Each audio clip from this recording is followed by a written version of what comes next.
If I could boil down the first big mistake I made in trading, it's this. I thought success meant being right every day. I thought if I couldn't predict the next 5 candles that I wasn't cut out for this. I'd sit at the screen, staring at the charts, second-guessing myself, trying to force certainty out of randomness. And this pressure to be perfect made me freeze on many valid setups. What changed everything for me wasn't some secret indicator or some holy grail strategy. It was when I started treating trading like a science project. And today I want to walk you through that exact process. How I went from second-guessing every click to developing a simple and repeatable trading system. How journaling turned into my competitive edge. How I learned which trades not to take and when to sit on my hands. How I sized positions without letting bigger numbers hijack my emotions. And finally, how I scaled successfully without burning out. No screenshots of only the best trades and no curated P&Ls. This is just going to be the operating system that I use every single day. The first thing that you have to do is ditch the mindset that you have to be right all of the time. When I first started trading, I thought the whole game was being right every day. I would wake up, open the platform, and my brain would whisper to me this: okay, today you need to prove that you belong here, and today you need to call it right. That pressure completely warped the way I traded in my first year. I'd zoom into the 5-minute chart, stare at the candles, and convince myself that the next move was obvious. Sometimes I'd draw a line and say, see, it's gonna bounce exactly right here. And if it did, I felt absolutely brilliant. And if it didn't, I'd move the line and tell myself, wait, actually the real support is here. And this is the exact trap. It's called confirmation bias. When a trade went well, I thought it was proof that I was finally figuring it out. And when it didn't, I'd blame myself for not being smart enough or missing signals. Either way, the focus in my first few months was about being right. It was never on following a repeatable system, and that's what I was missing. That pressure to be right also created a ton of hesitation in my trading. I'd see a clean setup, but instead of clicking buy, I'd freeze. What if this one fails? What if this loss proves I don't belong? And by the time I'd convinced myself to act, the entry was already gone. So I'd chase, and chasing always means entering the trade late with the worse and less favorable risk to reward ratio. That cycle destroyed both my account and my confidence. It's exhausting living that way. The truth is, this mindset isn't unique to me, and almost every student I've worked with has started at this point. You do not have to be right all of the time to be profitable in trading. You simply need to execute a system with positive expectancy. A positive expectancy indicates that your strategy is profitable in the long run. So your system means you need to define the exact pattern you're looking for. Plus, you define your risk. And when that pattern appears, you execute. It doesn't matter if individual trades lose or win. What matters is that over a series of trade, the math works out in your favor. The math is the win rate on the pattern plus the risk-reward ratio. Think about the difference in pressure there. Prediction says if you're wrong, you failed. Execution says win or lose if you followed your plan. If you followed your strategy, then you succeeded. If you're taking notes, write this down. My job as a trader is execution on my system, not prediction. This is the first and most important mindset shift in trading.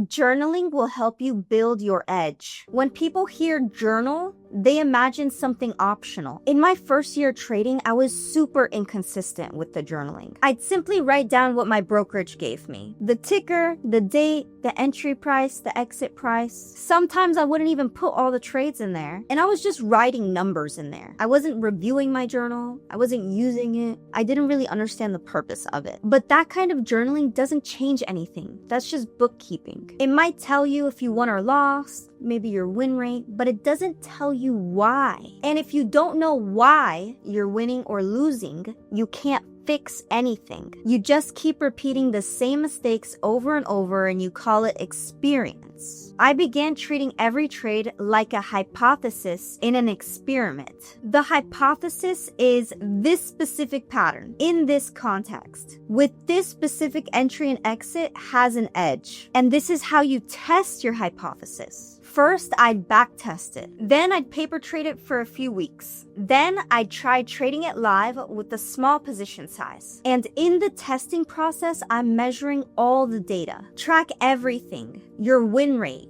your average win on winning trades, your average loss on losing trades, your realized risk-reward ratio, the reasons why you entered the trade, and the reasons why you exited the trade, the time of day that you're entering the trade, the tickers that you're trading, how volume is affecting those trades, and even your emotional state during the trades. That one shift, treating trades as an experiment, turned my journal from a graveyard of random P&Ls into the single most valuable tool I've ever had. Two things happened immediately. First, my hesitation dropped. Before, I would freeze because I didn't feel confident. But when my data told me with rock solid evidence that my win rate is 70% on that specific setup, and on average, I have a 1-to-3 risk-reward ratio, I didn't need confidence anymore. I had proof. Also, my bad habits became undeniable. I was able to clearly see where my worst losses came from, which was usually skipping my confirmation checklist with impatience, entering the trades too early, or it was hesitating and chasing the trades too late. Also, a key pattern I found was I didn't do as well with my trades when there was a lower volume. If you've ever said, I know what I did wrong, I don't need to write it down, you're lying to yourself. Seriously. You're never going to improve in trading if you don't journal your trades. You need to track every single one of them and spot those patterns to improve. In the moment, your brain will justify anything. A journal strips away those excuses. That was the most important lesson I learned in my first year of trading, and that's actually how I became profitable in my first year. So now let's talk about the structure that I still use to this day. By the time I reached my second year of trading, I was tired of randomness. I had enough of waking up every morning feeling like I was flipping a coin. Some days I won, some days I lost, but if you asked me to explain why, I still couldn't. That's when it finally clicked. Trading without structure isn't actually trading. It's just gambling with extra steps. So I spent a lot of time stripping everything down in my entire trading process. And I built a system that I still use to this day. It's not packed with overcomplicated concepts or 100 indicators or some magical setup. It's simple, it's boring, but it's repeatable. And repeatability is what makes it so powerful. Here's what my structure looks like. I have a two-step trading process. First, I identify my level of interest, and then second, I wait for confirmation at my key level of interest. In my second year, by focusing on just one ticker, the S&P 500, I built a deep, intimate relationship and understanding on how that ticker moves. I got to know its rhythm, how it reacts at key levels, and I didn't waste any energy scanning for shiny objects. As for the setups I was trading, it was a very small number of repeatable patterns that I had tested and proven that are profitable. For me, that's clear imbalances to supply and demand zones. I look for confirmation on the 5-minute chart and I manage my risk cleanly, aiming for a 1-to-3 risk-reward ratio. I create scenario-based plans at my supply and demand zones, and that's where the probabilities tilt in my favor. Since I've already done the work to prove that my strategy and system works over time, all I have to do is execute in the moment. My execution checklist is first, price must test my key level. Then I need 3 confirmations on the 5-minute time frame. And I only take trades that give me at least a 1-to-3 risk-reward ratio. For position sizing, I don't randomly size based on my confidence for each trade. Instead, I do it based on my proven track record and consistency. So I keep the same position size for an entire month, at least. If all 4 of these boxes are checked, then I don't hesitate hesitate and I simply execute. If one is missing, I skip the trade. While I'm trading, I focus on a very specific window of time as well. I typically trade the first 90 minutes of the trading session. That's when my data shows the cleanest moves, the highest win rate, and that's when I have the most focus. I found through my data that I prefer to trade in the morning session because in the afternoon, volume dies out, I get tired, and sloppy mistakes creep in. So instead of trying to trade all day, I just confine my focus to the time period that is proven to pay. In my second year of trading, since I was only trading one ticker, SPY, I also gave myself a limit of 2 trades per day max. I also gave myself a daily loss limit that was based on math, so I wouldn't give back my gains from the previous week or month. If I hit my max loss early in the day, I would just shut down my computer and I wouldn't try to make it back that day because I was in a high emotional state, and that's not the smartest decision because we don't make the best trading decisions when we're emotional. I consistently told myself the market's gonna be here tomorrow, and protecting my capital is more important than feeding my ego. That's pretty much the process I use every day and how I trade with discipline. And here's what I want to challenge you with. Do you actually have structure or are you just winging it? Answer these questions. What tickers or assets do you trade? What's your exact setup? What's your checklist? And what's your focus window? If you can't answer these questions in 30 seconds or less, you don't have a system yet. And until you build that structure, consistency will always be out of reach.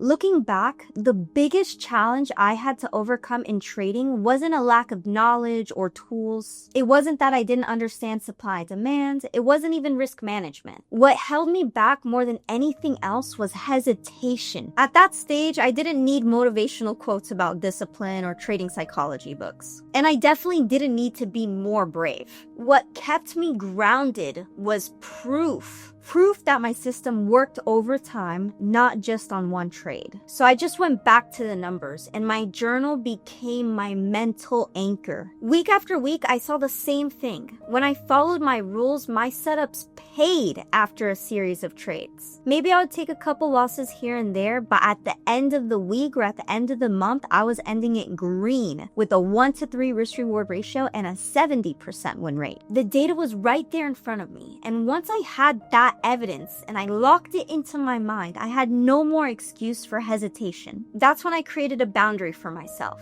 If that setup matches all my rules, I will enter. If it didn't, I stayed out. The decision on entering that trade was already made before the market opened when I created my plan. Execution was just following through on the plan. This mindset shift didn't erase hesitation overnight. There were still days where fear crept in, but the longer I was consistent, the more I trusted the numbers and the quieter the fear became. And every trade I executed according to the plan, win or loss, built more proof for me that I could just rely on my system. The moment you start trusting your evidence and your data more than your emotions, hesitation starts to lose its grip. If there's one thing that breaks most traders, it's risk management. I've known many traders who size up based on their emotions and how they feel about a trade. If they felt good about a setup, they'd size up and go big. And if they felt nervous, then they'd size small. You cannot trade without a risk management formula. And this is the one thing that I did right ever since my first year of trading, and a big reason why I've been profitable with trading since my first year. Every single trade I took was the same position size, no matter how I felt. And I'd only size up on a monthly or quarterly basis based on data. So if you're the person who takes 3 small wins in a row and then starts feeling overconfident and then sizes up on the next 4th trade and then loses on that one and then you wipe out all the gains in your last trades, you're doing it wrong. You need to reframe your mind and think about risk logically. You want to be able to make small steps and steady progress with trading each day. So if you're coming in to trade today, you should never risk more than how much you won yesterday. The only way to see steady growth in your account is for your wins on average to be greater than your losses on average. So why the hell would you risk half of your account on one trade, dumbass? That's why you keep blowing up your accounts. So let me help you build practical, non-negotiable rules. Your risk per trade should be fixed as a set percent of your account size, a fixed, calculated percentage. That way, whenever you take a losing trade, you plan exactly how much you're willing to risk versus how much you're aiming for. Every trade should have your risk-reward ratio defined. And if you follow that risk-reward ratio on every single trade, then the only thing that you need to worry about is just making sure that you have a good win rate. Your position size should be set on a monthly basis. Do it based on math, so you have enough capital to take X amount of trades per month. And for example, let's say you went to take 20 trades in a month. What if you lost 10 trades in a row? Would your account survive to be able to win the next trades? You want to make sure that your account can survive another day with the position size that you select and prepare for the worst case scenario. Also, to keep it simple, I don't scale in and out of positions. I get one entry and one exit. No randomly adding size to positions. That will skew your risk-reward ratio if you don't understand it fully. And no doubling down after a loss to try to make it back. If my position size starts to change my trading behavior, I'll scale back down. This is a huge factor because I realized when I risked too much, I started behaving differently in my trades and I wouldn't allow them to fully play out. I'd cut winners early, move stops tighter, or refuse to exit losing trades. And something important to know is that you don't need to size up to make more profit in trading. I've actually been using the same position size for the past 6 months, and I've had $20,000 months and I've had $70,000 months with the same position size per trade. So literally it comes down to skill and risk management. You don't have to constantly size up your positions, which is why I say if you start behaving differently at a bigger position size, it's better to scale back down so you could fully follow your plan correctly. So the solution is to size smaller until the numbers don't scare you. 2 losing trades in one day does not become 3. This rule has saved me thousands. If I hit my loss cap for the day, I close out the platform. Protecting my capital matters more than proving myself right for the day. And the part that was key mentally is the way that I planned before I went full-time with trading. I saved 6 months of living expenses before I went full-time with trading. That way, if I didn't make any money with trading or if I lost money, no single bad trade or bad week would threaten my stability, which is very important for mental peace. And here's the beautiful part. Once I took that pressure off, trading became a lot easier. Smaller size gave me a lot more space to think more clearly. The market stopped feeling like life or death. And risk management isn't about limiting upside. It's about protecting your longevity. If you're going full port and just taking one trade and you lose today, like you're screwed. You don't have time to let the edge play out. You want to size small so you could take a lot of trades. So over multiple trades, the edge plays out in your favor. So for example, let me ask you, if your stop loss size on your next trade equals a car payment, your rent, or the savings for the next month, how do you think you're going to behave in the trade? Especially when price goes against you. Exactly. You're going to flinch. You're going to second guess yourself. You might move your stop loss. You might not really be willing to take that risk and not allow the trade to fully play out. So maybe you move your stop loss because you were actually willing to take that risk where it wasn't supposed to be. It wasn't at the point of invalidation. You just put it there based on an arbitrary dollar amount. You got wicked out and then it ran back into your favor. That's the risk of having the wrong position size because you're not thinking clearly. You're not following your system. You're just thinking about the money. You're just going to end up second guessing and sabotaging yourself. Now let's talk about scaling without about breaking your psychology. After I built consistency, the next question was how to scale. Scaling sounds exciting. It feels like the reward for all of the work you've put in. But if you approach it the wrong way, it will bring back every psychological weakness that you thought you solved. When I first increased my position size, I thought the process would feel the same. I thought if I can risk $100 comfortably, then risking $500 would be 5 times as much profit. On paper, that math is simple. Originally, I was risking $100, aiming for $300. That's a 1 to 3 risk reward ratio. So I thought, hey, if I start risking $500 per trade, I can make $1,500 in the same trades. But psychology does not work like math.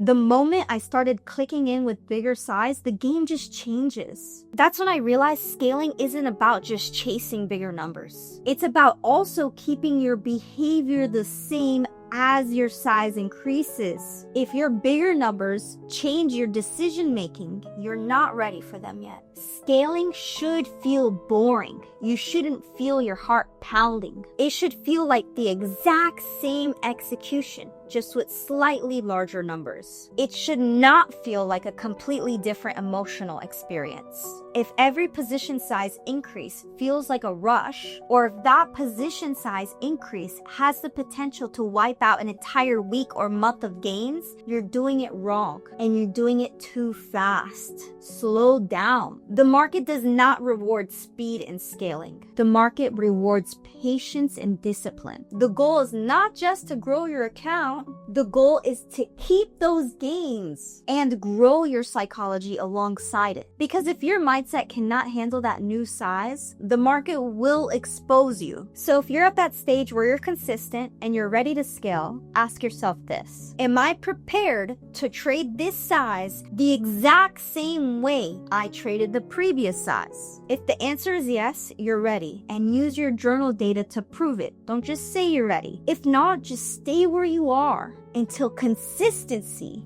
feels automatic first. Scaling is earned, not rushed. And when you scale at the pace that your psychology can carry, growth becomes sustainable, not fragile. Balance is part of the edge. When I first started trading, I thought success meant total immersion. I convinced myself if I wasn't glued to the screen from the open to the close that I was falling behind and missing setups, and I had a ton of FOMO. So I sat there in front of the screen for sometimes 8 to 10 hours a day, watching every tick. I thought that kind of obsession was discipline, but it was misguided. In reality, it was slowly draining me. When trading takes up your entire life, every win feels like validation and self-worth, and every loss felt like failure and loneliness. You stop being a person who just so happens to trade, and you start becoming only a trader. That mindset is dangerous because it ties your entire identity to the outcome of your next trade. I remember weeks where one red day would ruin my mood completely, and it was just clear on my face. I carry it with me at dinner,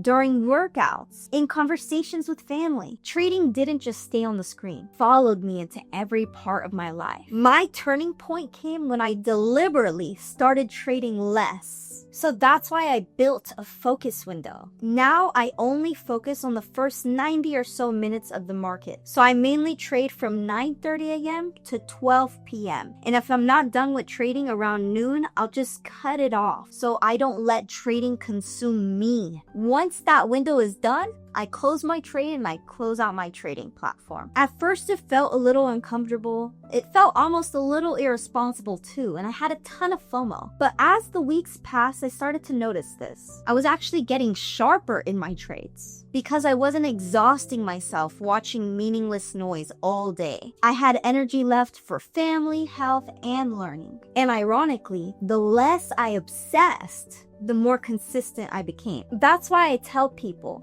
freedom doesn't come from watching the market all day. It comes from structuring your trading so that it fits into your life, not the other way around. For me, balance looks like this. Trade my setups in the morning until around 12 p.m. Eastern Standard Time. Update my trading journal and review. Shut the platform off. And then I spend the rest of the day on my hobbies, on health, on relationships. When you do that, you stop seeing trading as the thing that defines you, and you start seeing it as the vehicle that funds the life that you actually want. So if you feel like trading has consumed you, ask yourself this. Is this obsession really giving you an edge, or is it slowly taking it away? The answer might surprise you. If this breakdown gave you clarity, your next step is simple. Go watch my full step-by-step tutorial, how to start options trading as a complete beginner. In that video, I walk you through the basics from the ground up, from setting up your charts to understanding option contracts to placing your very first trade. It's the perfect starting point if you want to take these lessons and actually put them into action. Click to that video right here, and I'll see you in the next one. Peace!